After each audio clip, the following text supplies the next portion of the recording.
ओम श्री परमात्मने नमः। ओम नमः शिवाय। श्री शिव महापुराण उमा संहिता अध्याय 48वां। देवी के द्वारा सेना और सेनापतियों सहित निशुंभ एवं शुंभ का संहार। ऋषि कहते हैं कि राजन, प्रशंसनीय पराक्रम वाली महान असुर शुंभ ने इन श्रेष्ठ दैत्यों को का मारा जाना सुनकर अपने उन दुर्जय गणों को युद्ध के लिए जाने की आज्ञा दी। जो संग्राम का नाम सुनते ही हर्ष से खिल उठते थे, उसने कहा, आज मेरी आज्ञा से कालक, कालके, मौर्य, दौहर्द तथा अन्य असुरगण बड़ी भारी सेना के साथ संगठित हो विजय की आशा रखकर शीघ्र युद्ध के लिए प्रस्थान करें। निशुंभ और शुंभ दोनों भाई उन दैत्यों को पूर्वोक्त आदेश देकर रथ पर आरूढ़ हो स्वयं भी नगर से बाहर निकले। उन महाबली वीरों की आज्ञा से उनकी सेनाएं उसी तरह युद्ध के लिए आगे बढ़ी मानो मरणोन्मुख पतंग आग में कूदने के लिए उठ खड़े हुए हों। उस समय असुर राज ने युद्ध स्थल में मृदंग, मर्दल, भेरी, डिंडिम, झांझ और ढोल आदि बाजे बजाए। उन जुझाऊ बाजों की आवाज सुनकर युद्ध प्रेमी वीर हर्ष एवं उत्साह से भर गए, परंतु जिन्हें अपने प्राण ही अधिक प्यारे थे वे उस रणभूमि से भाग चले। युद्ध संबंधी वस्त्रों तथा कवच आदि से आच्छादित अंग वाले वे योद्धा विजय की अभिलाषा से अस्त्र शस्त्र धारण किए युद्ध स्थल में आ पहुंचे। कितने ही सैनिक हाथियों पर सवार थे, बहुत से दैत्य घोड़ों की पीठ पर बैठे थे और अन्य असुर रथों पर चढ़कर जा रहे थे।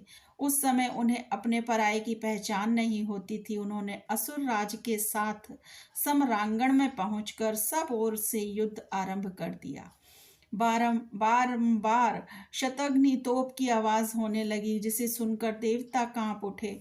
धूल और धुएं से आकाश में महान अंधकार छा गया। सूर्य का रथ नहीं दिखाई देता था। अत्यंत अभिमानी करोड़ों पैदल योद्धा विजय की अभिलाषा लिए युद्ध स्थल में आकर डट गए थे। घुड़सवार, हाथी सवार तथा अन्य रथारूढ़ असुर भी बड़ी प्रसन्नता के साथ करोड़ों की संख्या में वहां आए थे। उस महासमर में काले पर्वतों के समान विशाल मदमत्त गजराज और जोर जोर से चिंघाड़ रहे थे। छोटे छोटे शैल शिखरों के समान ऊंट भी अपने गले से गलगल ध्वनि का विस्तार करने लगे। अच्छी भूमि में उत्पन्न हुए घोड़े गले में विशाल कंठहार धारण किए जोर जोर से हिनहिना रहे थे। वे अनेक प्रकार की चालें जानते थे और हाथियों के मस्तक पर पैर रखते हुए आकाश मार्ग से पक्षियों की भांति उड़ जाते थे। शत्रु की ऐसी सेना को आक्रमण करती देख जगदम्बा ने अपने धनुष पर प्रत्यंचा चढ़ाई। साथ ही शत्रुओं को हतोत्साह करने वाले घंटे को भी बजाया। यह देख सिंह भी अपनी गर्दन और मस्तक के केशों को कंपाता हुआ जोर जोर से गर्जना करने लगा। उस समय हिमालय पर्वत पर खड़ी हुई रमणीय आभूषणों और अस्त्रों से सुशोभित शिवा देवी की ओर देखकर निशुंभ विलासिनी रमणियों के मनोभाव को समझने में निपुण पुरुष की भांति सरस वाणी में बोला, महेश्वरी, तुम जैसी सुंदरियों के रमणीय शरीर पर मालती के फूल का एक दल भी डाल दिया जाए तो वह व्यथा उत्पन्न कर देता है। ऐसे मनोहर शरीर से तुम विकराल युद्ध का विस्तार कैसे कर रही हो? यह बात कहकर वह महान असुर चुप हो गया। तब चंडिका देवी ने कहा कि मूढ़ असुर, व्यर्थ की बातें क्यों बकता है? युद्ध कर, अन्यथा पाताल को चला जा। यह सुनकर वह महारथी वीर अत्यंत रुष्ट हो समर भूमि में बाणों की अद्भुत वृष्टि करने लगा, मानो बादल जल की धारा बरसा रहे हों। उस समय उस रण क्षेत्र में वर्षा ऋतु का आगमन हुआ सा जान पड़ता था।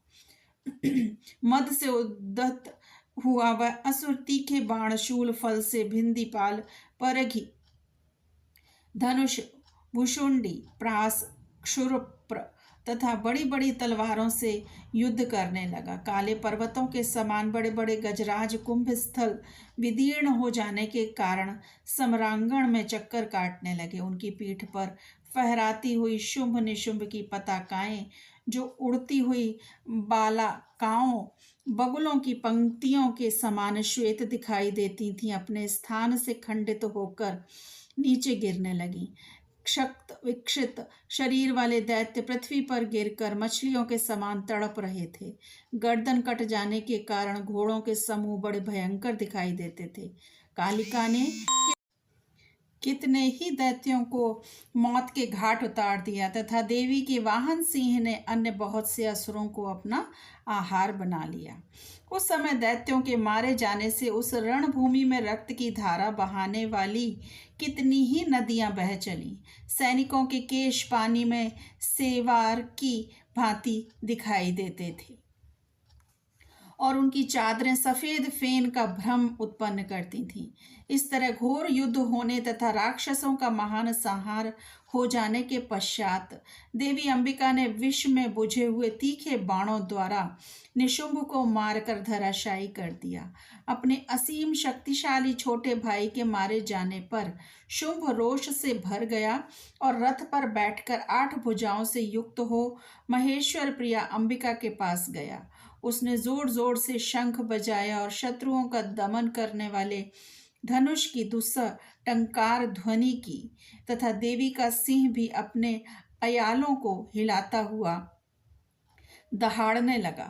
इन 3 प्रकार की ध्वनियों से आकाश मंडल गूंज उठा। तदंतर जगदम्बा ने अट्टहास किया जिससे समस्त असुर संत्रस्त हो उठे। जब देवी ने शुंभ से कहा कि तुम युद्ध में स्थिरता पूर्वक खड़े रहो, तब देवता बोल उठे, जय हो जगदम्बा की जय हो। इस समय दैत्यराज शुंभ ने बड़ी भारी शक्ति छोड़ी जिसकी शिखा से आग की ज्वाला निकल रही थी, परंतु देवी ने एक उल्का के द्वारा उसे मार गिराया।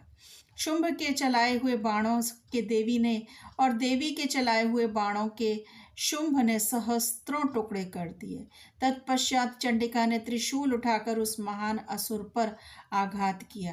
त्रिशूल की चोट से मूर्छित हो वह इंद्र के द्वारा पंख काट दिए जाने पर गिरने वाले पर्वत की भांति आकाश, पृथ्वी तथा समुद्र को कंपित करता हुआ धरती पर गिर पड़ा।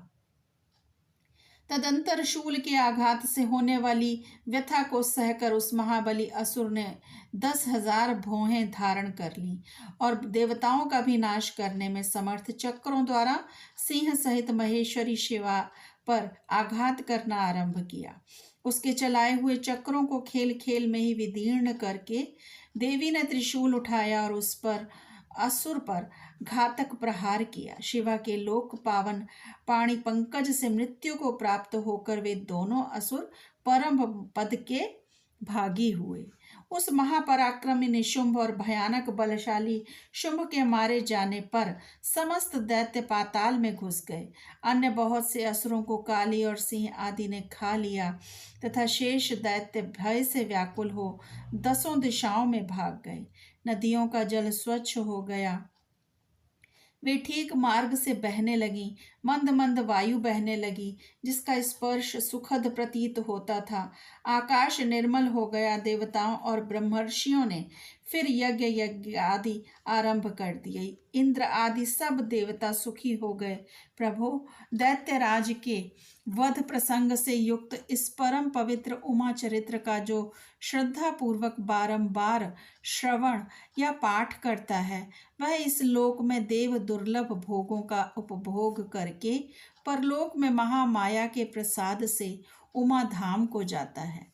राजन, इस प्रकार शुंभासुर का संहार करने वाली देवी सरस्वती जी के चरित्र का वर्णन किया गया, जो साक्षात उमा के अंश से प्रकट हुई थी। ओम नमः शिवाय। शिव जी सदा सहाय।